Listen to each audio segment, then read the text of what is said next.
Praise the lord. ప్రభువైన యేసుక్రీస్తు వారు ఈరోజు మనకు అందిస్తున్నటువంటి వాగ్దానం విలాప వాక్యములు 5వ అధ్యాయం 20వ వచనం. యెహోవా నీ సింహాసనము తరతరములుండును. సీయోను స్త్రీలపై శత్రువులు అత్యాచారాలు జరిపారు. వారు యూదా నగరాల్లో స్త్రీలను చెరిపారు. మా రాజకుమారులను శత్రువు ఉరితీశాడు. వారు మా పెద్దలను గౌరవించలేదు. శత్రువు మా యువకులచే తిరుగలి తిప్పించి పిండి పెట్టించారు. మా యువకులు కట్టెల మోపులు మొయ్యలేక త్రొట్టిల్లారు. నగర ద్వారాల వద్ద పెద్దలు ఏమాత్రం కూర్చోవడం లేదు. యువకులు సంగీతం పాడడం మానివేశారు. మా హృదయాల సంతోషం ఏమాత్రం లేదు. మా నాట్యం చనిపోయిన వారి కొరకు విలాపంగా మారింది. మా తలల నుండి కిరీటం కింద పడిపోయింది.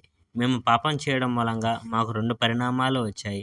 ఇందు మూలంగా మా గుండెలు అలసిపోయాయి. ఫలితంగా మా కళ్ళు మసకబారాయి. సియోను పర్వతం బీడుభూమి అయ్యింది. సియోను పర్వతం మీద నక్కలు సంచరిస్తున్నాయి. కానీ యెహోవా, నీవు శాశ్వతంగా పరిపాలిస్తావు.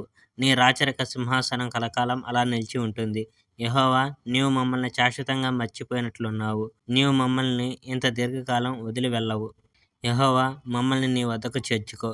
మేము సంతోషంగా నీ దరి చేరుతాము. మా రోజులను మునుపట్లా మార్చివేయము. నీవు మమ్మల్ని పూర్తిగా తిరస్కరించావు. నీవు మా పట్ల మిక్కిలి కోపం వహించావు. Praise the Lord. May God bless our India.